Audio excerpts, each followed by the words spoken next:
तो हेलो, मेरा नाम है राजीव और मैं रेलवे में असिस्टेंट लोको पायलट हूँ। और देखो, आज बात करने वाले हैं जो हमारा टेबल टेस्ट है, मतलब डायरेक्शन टेस्ट वाला। जैसे मैं क्लॉक का क्लास बता चुका हूँ, क्लॉक वाला वीडियो आपको यहाँ पे दिख रहा होगा। उसके बाद बहुत सारे हैं, जैसे ब्रिक्स का बता चुका हूँ, हिडन क्यूब्स का बता चुका हूँ। और हिडन क्यूब्स का जो है, इसके जब सर को मैं थैंक यू बोलना चाहता हूँ कि मेरा वीडियो चला के उन्होंने क्लास में एग्जाम्पल दिया, समझाया है बच्चों को। अच्छा लगा मुझे देख के, थैंक यू। अगर सर देख पा रहे हैं या जो लोग मेरे सब्सक्राइबर हैं और सर के पास क्लास ले रहे हैं ऑफलाइन ऑनलाइन, तो एक बार बोलना कि सर ने बात किया, थैंक यू बोला, आपसे बात करना चाहते हैं। सर मैंने उनको मैसेज भी किया थैंक यू बोलने के लिए, बस उससे ज्यादा कुछ नहीं। और ऐसे एक बार बोलना मुझे सब्सक्राइब करने के लिए तो और अच्छा है। तो इसके बारे में बात करने वाले हैं। यहाँ पे आपको डिस्प्ले पे अब दिखना चाहिए। स्टार्ट करते हैं।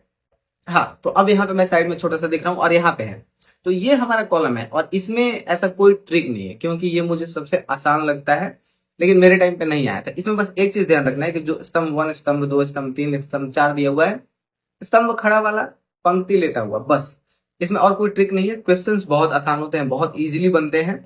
जैसे मैं 10 क्वेश्चन कराता हूँ, ठीक है, टाइम 5 मिनट का रहता है, 10 क्वेश्चन रहते हैं, कुछ नहीं करना है, बस इसको फॉलो करते रहना है। जैसे क्या बोल रहा है, पंक्ति 2 और स्तंभ 2 के अक्षर, पंक्ति 2 और स्तंभ 2 अगर सेम बोल रहा है तो मतलब कि इधर से भी लोगे, इधर से भी लोगे, तो ये वाला आ जाएगा डी। अब इसके नीचे दूसरा अक्षर, इसके नीचे दूसरा अक्षर के दाएं दूसरा अक्षर के ऊपर दूसरा अक्षर के सेम स्थान पे फिर से आना है, ठीक है। ये एक हमारा ऐसा पाथ बन गया, इधर से ऐसे, इधर से ऐसे, इधर से ऐसे। इसमें थोड़ा सा पाथ का ध्यान देना है, ठीक है।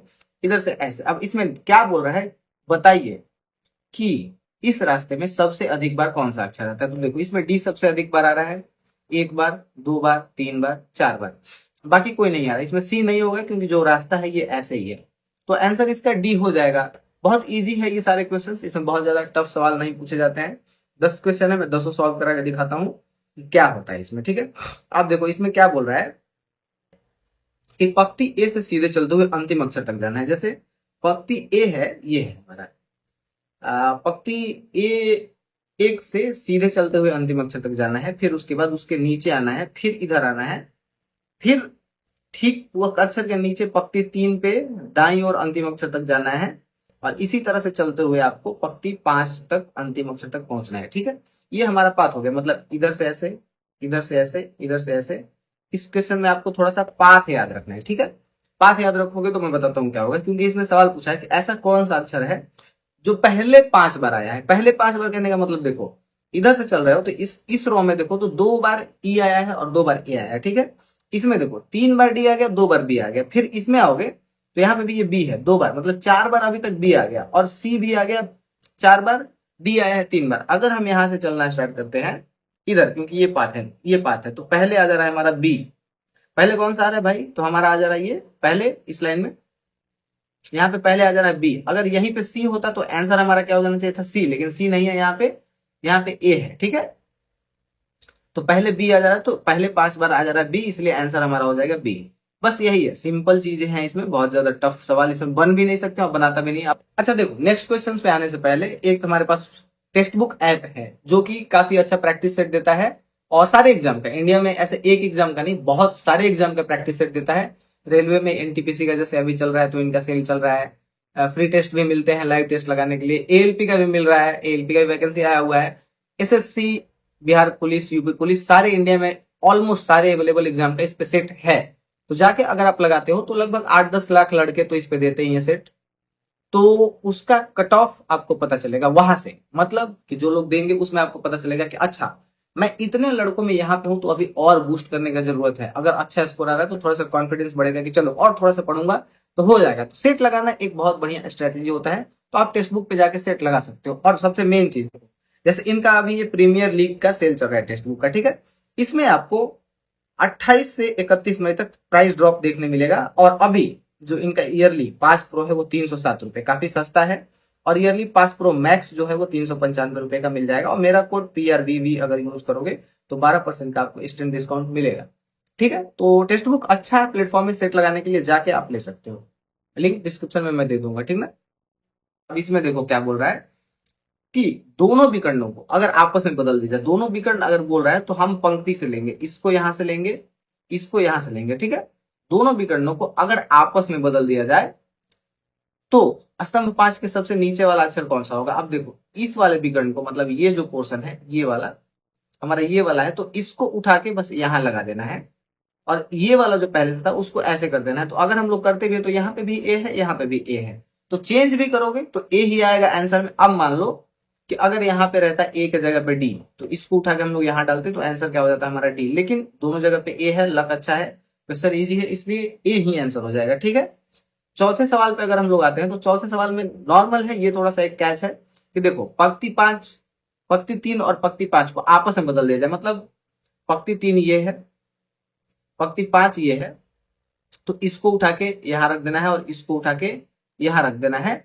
और नहीं भी करोगे तो ठीक है, पूरी तालिका के मध्य में कौन सा अक्षर है? नॉर्मली पूरी तालिका के मध्य में सी है, लेकिन क्योंकि हम लोग इसको उठा के यहां रख चुके हैं तो इसका पूरा तालिका के बीच में आंसर क्या आ जाएगा? डी, क्योंकि ये अब यहाँ आ गया है, ये यहाँ आ गया है, तो इस तरह से आंसर हो जाएगा हमारा डी। तो आंसर हो गया डी। ठीक है, नेक्स्ट अब सवाल अगर देखें 5वां नंबर, तो क्या बोल रहा है कि सिंपली फॉलो करते जाओ जो जो चीजें बोल रहे हैं, और इसमें कुछ नहीं है। स्तंभ 4 के नीचे, स्तंभ 4 ये है कि नीचे चौथा अक्षर बी, जहां से बोल रहा है वहां से 1 2 3 4, अगर अक्षर से बोलता, जैसे बोलता कि ई के नीचे तीसरा अक्षर, तो इसको छोड़ के गिनते 1 2 3, लेकिन ये स्तंभ को बोल रहा है, अगर स्तंभ से बोल रहा है तो यहां से स्टार्ट करेंगे। चौथा अक्षर बी है हमारा, के बाएं बाएं दूसरा अक्षर, बाएं दाएं, बाएं हाथ की तरफ बढ़ना है कि दाएं हाथ की तरफ बढ़ना है? बाएं दूसरा अक्षर के ऊपर दूसरा अक्षर के दाएं दूसरा अक्षर कौन सा है? तो बी हो गया। बस जो बोला उसको फॉलो किए, आंसर आ गया। ठीक है, नेक्स्ट क्वेश्चन अगर हम लोग देखें 6 नंबर, तो इसमें क्या बोल रहा है? पंक्ति ए के विकर्ण, मतलब पंक्ति ए के विकर्ण अगर नहीं नॉर्मली बोला तो ऐसे ऐसे ले लेंगे, लेकिन अगर बोला है तो उसको समझना पड़ेगा कि पंक्ति ए का जो विकर्ण है वो ये है, स्तंभ 1 का विकर्ण इधर से ये है, विकर्ण को पंक्ति 2 आपस में बदल दिया जाए, विकर्ण को बदलने पर पंक्ति दो हमारा ये है, पंक्ति 2 का चौथा अक्षर कौन सा होगा? ठीक है, ये है। तो अगर इसको आपस में बदलना है तो देखो यहां से इसको बदलोगे, यहां से इसको बदलोगे, तो ये पूरा पोर्शन अगर हमारा इसको ऐसे सेट करते हैं तो इधर से दूसरा यहाँ पे ई आ जाएगा, यहाँ पे डी आ जाएगा, तो आंसर क्या हो गया हमारा? डी। कहने का मतलब है कि इस विकर्ण को, अगर इस विकर्ण को और इस विकर्ण को हम लोग बदलते हैं तो यहाँ पे क्या है? ई, तो ये वाला आ जाएगा, यहाँ पे ई आ जाएगा, ये डी है तो यहाँ पे डी आ जाएगा, ये सी सेम रहेगा, ये बी है तो यहाँ पे बी आ जाएगा, ये ए है तो यहाँ पे ए आ जाएगा। अब हमारा यहाँ पे क्या हो गया?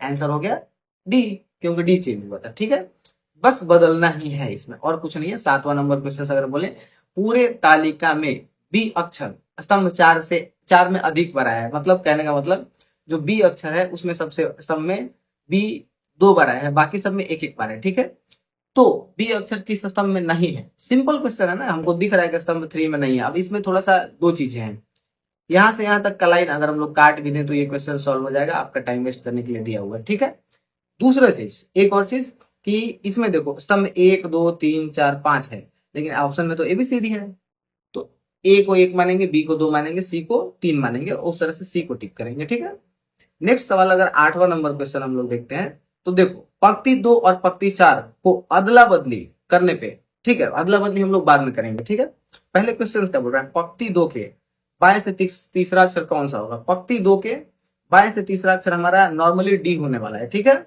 उसके बाद अब पंक्ति 2 और 4 को आपस में बदल दिया गया, मतलब इसको उठा के यहां सेट किया गया है, अक्षरों को बदला गया है, तो इसका तीसरा अक्षर हमारा आंसर होना चाहिए, क्योंकि ये यहाँ पे अब डी है तो आंसर तो आपका डी हो जाएगा। लेकिन अगर इसी में अगर इसके जगह पे ए रहता तो इसको बदल के हम लोग यहाँ रखने वाले थे, क्योंकि ये पहले बोला है इसको आपस में बदलने के लिए, तो आंसर हमारा क्या हो जाता है? ए, लेकिन दोनों सेम है तो डी मारेंगे।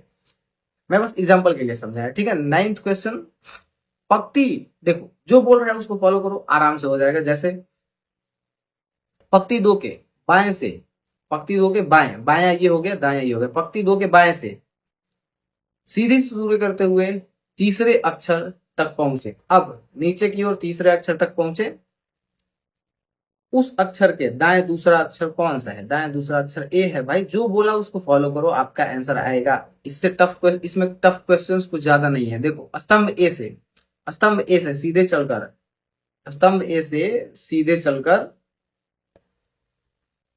अंतिम अक्षर तक जाएं कि दाएं दूसरा अक्षर के ठीक ऊपर का अक्षर कौन सा होगा? ठीक ऊपर का अक्षर डी हो गया आंसर। इसमें इसी टाइप के क्वेश्चन बनते हैं, इसमें बहुत ज्यादा टफ क्वेश्चन नहीं बनते, बहुत मुद्दा है। ठीक है, अब मैं डिस्प्ले पे हूँ, ये आप पूरी तरह से समझ चुके हो कि मैं इसको क्यों इजी बोला था, और आगे जो भी आपके सवाल होंगे वो आप कमेंट सेक्शन में बता सकते हैं।